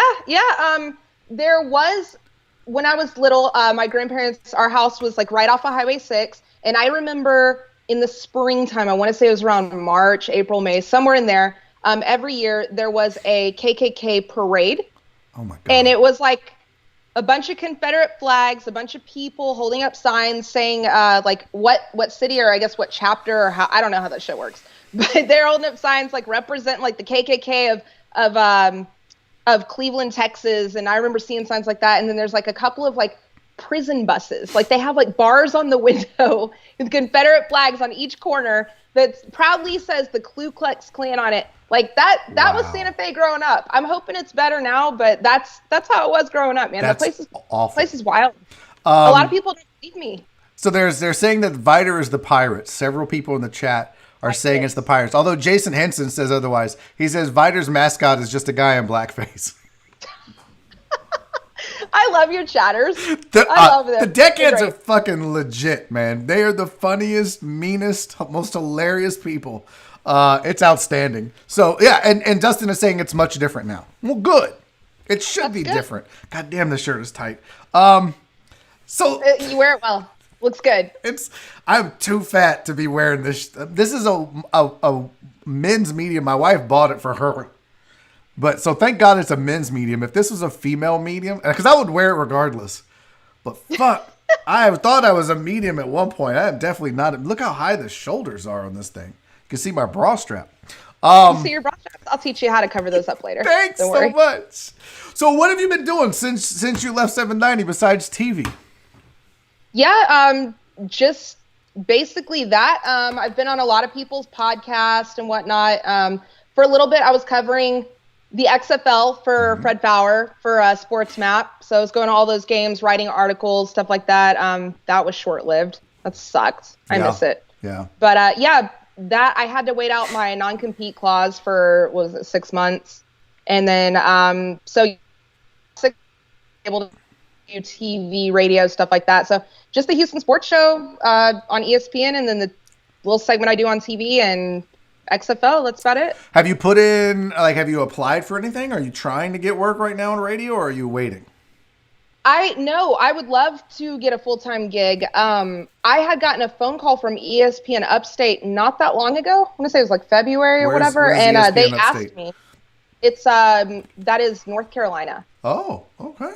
Yeah. So do you know Mark Ryan? He used to be a producer at 610 here in Houston. Sounds familiar. I don't think I met him, but I might know who he is. Yeah, he's a really nice guy, and he is killing it. He moved over there, started doing a midday show, killing it in the ratings over there, and now he's an assistant programming director. So he called me and asked me to apply, and I did. I sent him, a reel and all that stuff. Ended up not going with me, but that is the most action I've gotten. I've actually, to be honest with you, I'm kind of at a loss for where to start, and I'm kind of getting to the point where I'm wondering, do I need to hire an agent? What do you think? How does it work? I don't think you necessarily need an agent right now unless you just like giving your money away. I think you know enough people in the business to get enough leads. I think the big thing is you got a reel. I would get feedback on your reel. If you sent it out once and you didn't get it, what I would do is I would reach back out to Mark and say, hey, I get it. Thank you for the consideration. Mm-hmm. Can you tell me what it is in the reel that didn't get me the job? What was missing or what didn't you like about it? And get that feedback from them, because then you can tell. It's almost like, polishing up your resume. Like if people say, well, we don't see you have enough experience in this, or you didn't do this. And then you can go and pull that tape because you probably have it. They just don't know and they didn't see it. So you might figure out what was good, what was bad, and then get other, send it to AJ, send it to your former boss or whoever if you're still cool with them, and get people's opinions on the reel. And then figure out how to do that. And then just start using your connects, man. Start using everybody to start applying for gigs that are out there. The problem, though, Rachel, honestly, and I'm in the same boat as you. I don't have a gig in radio. But the problem right now is nobody's going to hire. With the economy being, in such limbo, that's going to be the real challenge, is finding positions that are open unless you want to work for free like Josh Ennis. And that's, that might be an opportunity. I don't want to. I know what my value is. But if you just want to be on radio bad enough, that's always an option. But I just think right now is probably the worst time to be trying to get a gig in radio with the economy like it is. Could be wrong. I'm sure there are some stations that are hiring, but if you want to work in Paducah, Kentucky or something, maybe. Right. Well, you have a really big following. You have the deckhead, stuff like that. Have you considered possibly kind of going, what do you call it, going rogue? I don't know what it's called. But kind of just building your base and your own platform, and you obviously have your own sponsors and everything like that, and just growing that way? That's what I'm doing. That's what this is. Okay. So you're not going to be going for radio again? If I can make close to what I was making in radio doing this, I'm never going back. Okay. I shouldn't say never. I shouldn't say never, because there's insurance, there's other things that come into stability and stuff. But if I had the opportunity, I would do this the rest of my life, or until people stopped watching. I love this so much more. Right? And not only that, but I get to make my own decisions on what I want that I think will entertain people. I'm not stuck to a clock. I can do what I want to do. Obviously there's advantages of doing radio. The platform, there's more growth potential. Right. Well, I shouldn't say growth. There's more exposure locally. YouTube is worldwide. And there's times where right now we have 173 people watching. And that doesn't seem like a lot, but I promise you, if you were to look at meters and stuff like that, that's more. There's not 173 sports talk meters in the city of Houston. I'll tell you that much, right? And what this does, though, is that number constantly rotates. So when we're done at the end of the day, there'll probably be over 1,000 people that watch this. Do you think there were 1,000 people that listened to us on the radio? Maybe. You just don't know it, but I love the fact that I can take this nationally if I wanted to, and I'm not restricted regionally. The struggle is obviously exposure and building it and that, but I have such a tremendous support system with all the deckheads that have followed me from the usual suspects that I feel like I can't fail. I just have to do it. I love this. And if anyone like yourself ever asked me, should they do it? 100% yes. 1,000% yes. In fact, you and I have exchanged text messages where I've told you, do your shit, and if you have questions, help me. I'm willing to help anybody do this. I love this so much. I think, and I won't tell you who said this to me, but somebody told me radio is a dying art form. I've been told that as well. That independent media, independently owned and published media is the wave of the future. When you look at what Joe Rogan did, when you look at all these podcasts and shows and people that sell themselves from one to the other station, and it's about that person and that product. Yeah, it's nice to have a platform like an ESPN radio or any radio station. There are hundreds of millions of people on YouTube. There are hundreds of millions of people on Apple, podcasts or what. Like, it pales in comparison when you look at total opportunities. Think about that. I have 2,400 subscribers to this YouTube channel. Not all of them come every day to watch, obviously. But as it goes up every week, I'll add 50 to 100. At some point, I'm going to end up at 5,000, 10,000. Think about that for a second. When I hit 10,000 subscribers, radio's not getting that on a daily Right. basis, unless you're like Rod Ryan or some of these huge. But what we were doing, sports talk in this town, you and I both know those numbers when you compare them to like Dallas and stuff. Ooh. Oh yeah, It's bad. Houston is not. It is so bizarre to me that Houston being the fourth, depending on who you ask, fourth or third largest city in America. It is amazing to me what a piss poor sports talk radio market it is. I don't fully understand ratings. I know that how Nielsen does it is. My father used to work for Nielsen ratings, and it's very outdated. They can't really give you actual numbers, not the way that like what you can do with your show. You can actually see the exact number of how many people are watching and how many people are listening a month from now. You'll be able to see that. Nielsen ratings, from what I understand, it's just kind of an estimation, and it's a percentage of how much of the market, how much people are listening to you. And like in places like Philadelphia, Boston, New York City, from what I understand, like you're doing kind of mediocre or piss poor if you're getting like a 6 share. Can you imagine having that in Houston? We can barely get 1.5 or 2. Yeah. The day we got a 2, because the suspects got a 2. Pop bottles. I mean, we were like king of the hill shit. What? Yes. What? Yeah. Like when you Midday. see a 3, and I've seen 3s in the last, 12 months or so, you're like, fuck, that is amazing. Yeah, and like you said, in Dallas, they're pulling 5s and 6s easy. And It's this crazy. is just like, I don't know. I would tell anybody and everybody that has the opportunity to do this. By the way, I see you. What are you drinking there? What do you got? Me? Yeah. Oh, I have a Gatorade Zero. Okay. And Because people I want to have know how coffee. many different drinks do you have on the desk with you right now? I've got water, Gatorade Zero, and coffee, and then I have an Atkins shake. So I mean- I'm kind of crazy over here now that y'all pointed this out to me. How thirsty are you? Very thirsty in more ways than one. No, I'm just kidding. But But AR Platinum, thank you for the super chat, buddy. He said, Rachel, YouTube is freedom. I'm here to help. And listen, that's the guy you want to talk to on YouTube. He's the one that kind of helped me, pushed me over the edge to get this going and been instrumental. He's got almost 66,000 subscribers to his YouTube channel. And he's awesome. He's so giving with his information. It's why I'm like, anybody that wants my help, I'm helping, because I didn't figure all this shit out on my own. Some of it I did, the tech side, but like the YouTube stuff, AR Platinum every night is like, hey, you need to do this, try this, go do that, go try, sign up for this, click that. It's amazing. So, man, if you have the opportunity, just fucking do it. Do it. yeah, I think I should, and I agree with you. And I love seeing honestly seeing what you're doing, Barry, and seeing how quickly this has blown up for you. Thank you know, it's inspiring to me. Not to sound corny or anything, but it really is. But I've watched your video about how to put together the live stream. Okay. I actually ordered a new microphone and everything. I don't know what I sound like to your listeners right now, but I've used this little piece of crap for my podcast. Yep. And I know that the sound quality on it is horrible. So I ordered, some new equipment and everything. And I'm actually going to step by step follow your video and, start live streaming a channel and everything like that. So Well, when you do it, if you have questions, let me know. But to me, this is it. Like, because I can have sponsors, which I do. I have, I think 5 or 6 businesses, and it's not radio money, but that's the whole point. Is these are businesses that wanted to support me, but radio drives them out. They can't afford it because radio in sports talk in Houston, it would be like, to get your foot in the door was $5,000, and that's cheap.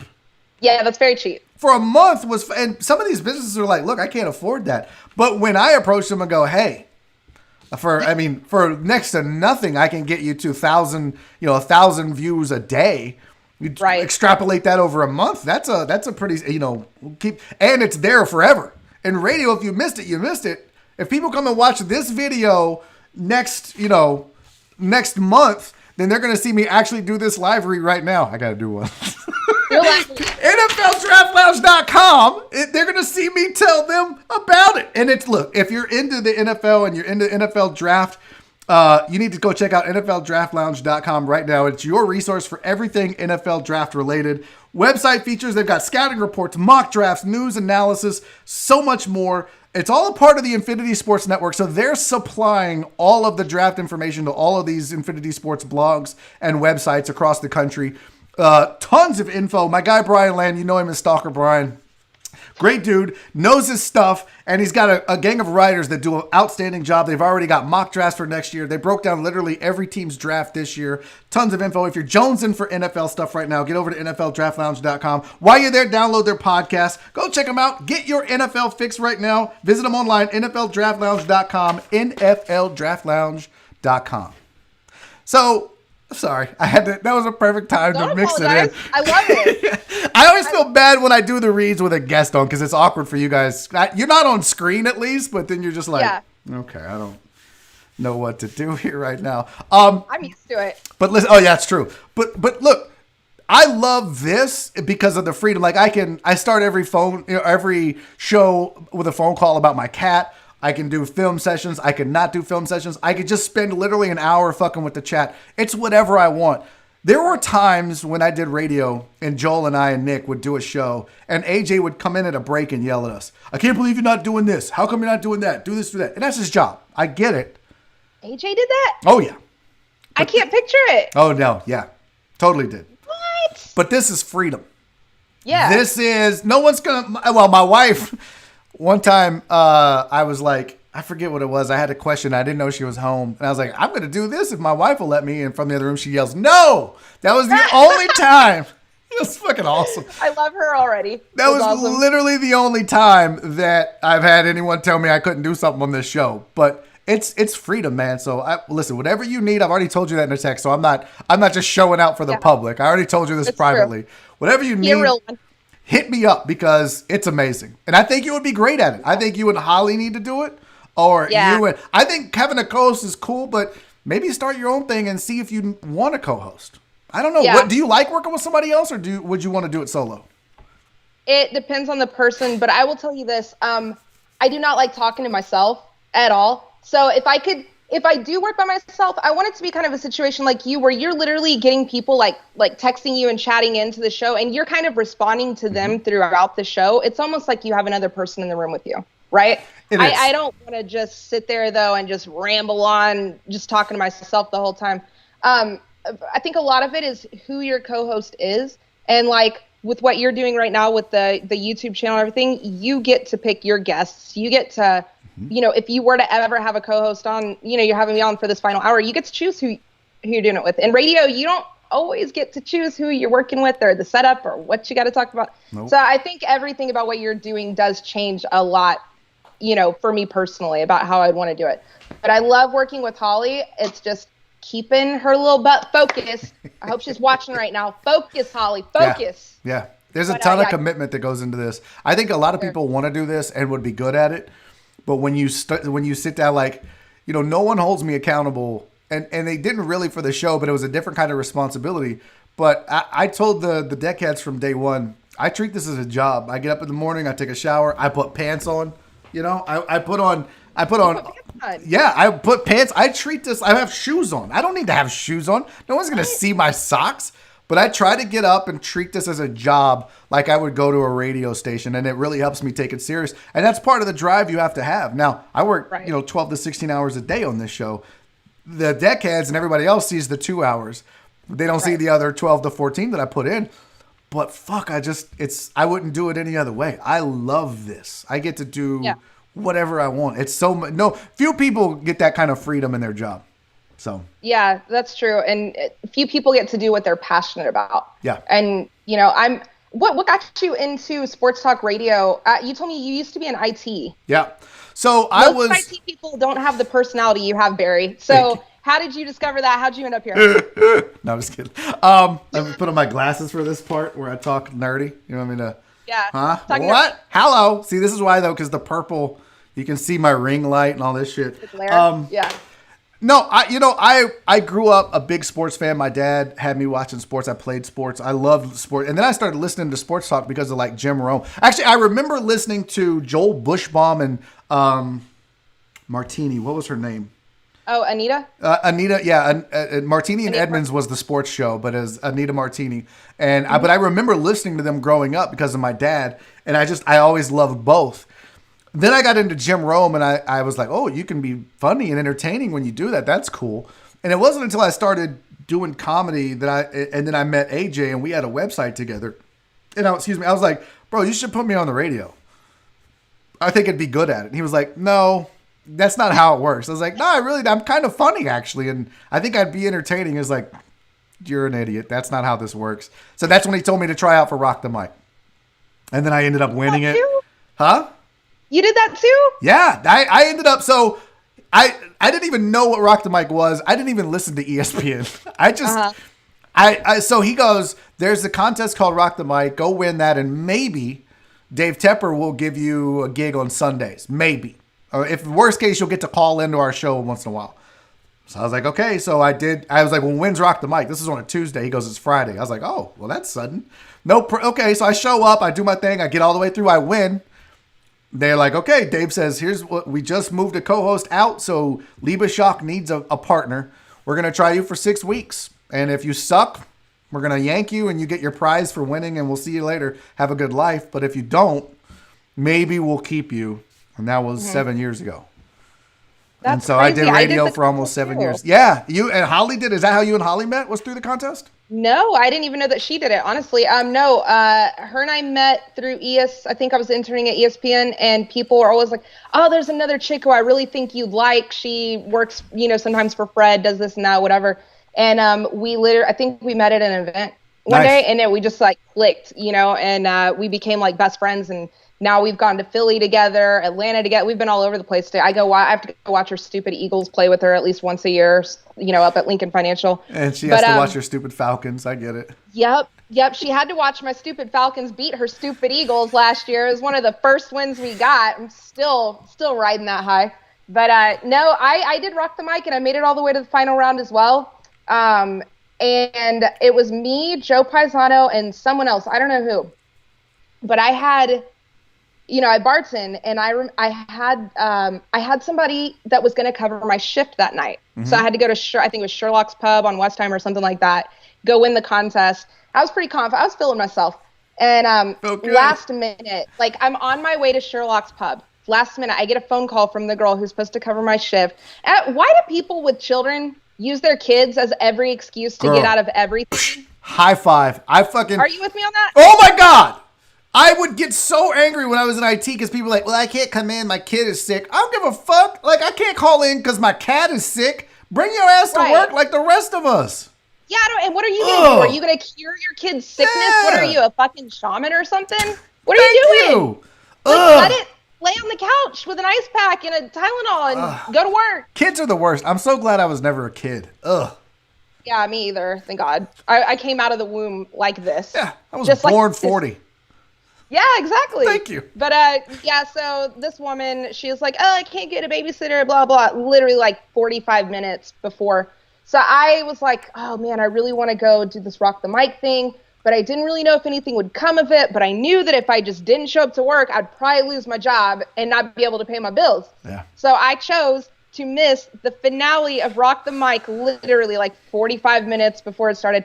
And so I'm driving to work to my bartending. It was actually the men's club. Are you familiar with that place? Never heard of it. Don't know what you're talking about. Never heard of it? Nope. Okay, yeah. No idea what that is. No clue. Yeah, exactly. As he drinks the J-Lo. So I'm driving to work, and I hear Carl Dukes, Dave Tepper, and Julie Takahashi are talking mad shit about me on the radio. Like, they're like, man, Carl was like, man, I really thought Rachael was going to win. I cannot believe we had over 700 people enter this contest. She's one of the final 3, and then she just doesn't show up to the contest and blah, blah, blah, and all this stuff. So I was like, okay, hang on a second. So I called in, and I explained to them, like, hey, were y'all for sure going to give me a job at ESPN if I come in there and win this thing? Because you're right, I would have won this thing. But were y'all going to help me pay my bills? And they're like, well, and I was like, okay, that's what I thought, ho. That's great, man. But you know what? Then you came back, you interned, you worked your way up, you started doing the podcast with Sean, and you showed your value, you showed what you can do, and that led you to getting the gig at 790. Did you ever talk to Julie about, because I think, we talked about the fact that there's not as many women in sports talk radio because there's not as many role models. There's not as many women to look to on how to do this. Did you ever pick the brains of Julie Takahashi to get advice as a woman in a male-dominated business? Yeah, no, I never really got to know her on a personal level. By the time I got to interning at ESPN, I think it was actually a couple years later. And so I never met her. Their show was gone, but she was definitely their show, The Afternoon Drive or whatever it was. That was one of my favorite shows and probably the first sports talk radio show that I ever started listening to, like regularly.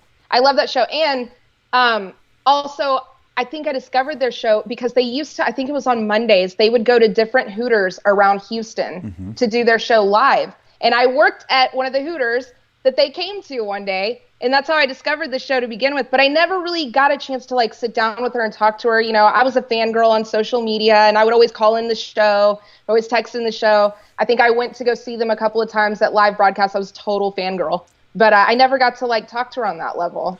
I don't even know what she's doing nowadays. Yeah, it sucks.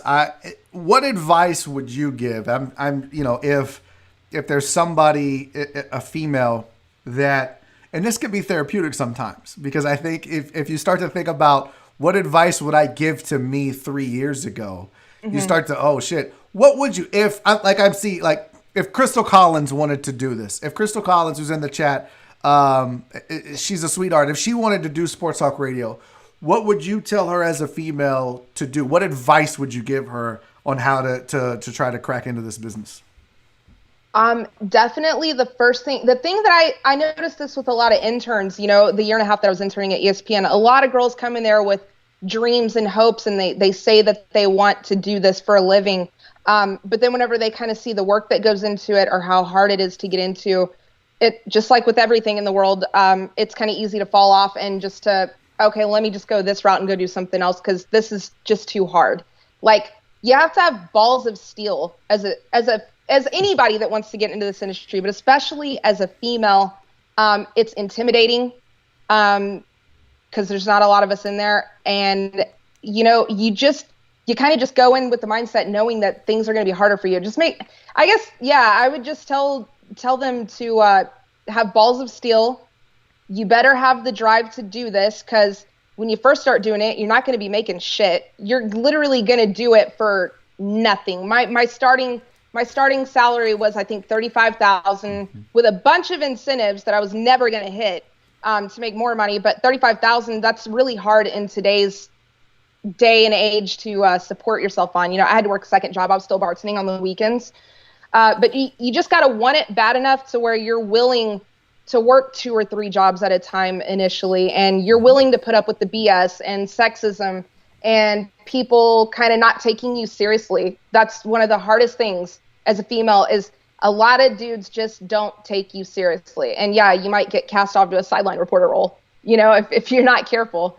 But just make sure it's something you really want. And if you really want it, go for it. Because the women that are doing it well, and they're killing it and making a killing doing it. So just balls of steel. It's such a good summary. I think I had Kelly Eco on the show, and I think you two, as far as the intern program from ESPN 97.5, you two, I think, got further than pretty much anybody. There are YouTubes that got work, there are interns that got work, but you two took it to that, like, you know, Kelly with The Athletic and you with 790. I can't recall if there were anybody else that really parlayed it into steady work in this business. Was Rachael an intern or no? No, he wasn't an intern there. He interned for AJ in Austin, but he didn't intern at ESPN. Yeah. Okay. But it's 100% right. And, you know, it's especially true for females, unfortunately. But this is a business where you better be willing to make a ton of sacrifice early to break into it. And even now, I mean, hell, you and I ain't, you know, even if we went back right now, we ain't going to break the bank. You know what I mean? Like, it's a long haul to get there. Right. But I think I'm so glad that you're still around, and I'm so glad that you're staying in this business because it's needed, it's necessary, and you're really good at this, and you need to keep doing it. So. Damn, dude, you hit me in my feelings right now. Like, I feel that in my heart. Thank you. Recognize real, Rachel. And I hope to hear you, not just on Sundays. I hope you get another opportunity, whether it's in this market or another one. And if I can do anything to help, you know that I always will. So you just let me know. Thank you, Barry. I really appreciate that. Hey, you guys, how can they follow you on Instagram and Twitter and all that? Yeah, my handle on just about everything is at Game Day OJ. So just Game Day and then the letters OJ. And yeah, if you pretty much on any social media app, if you just type that in, I should pop up. So you can follow me on there and keep up with what I'm doing. Boom, do it. Go follow her. Thank you so much for doing this. This was so fun. I was like, man, even though you listened to Josh Innes one day instead of this show, I forgive you. I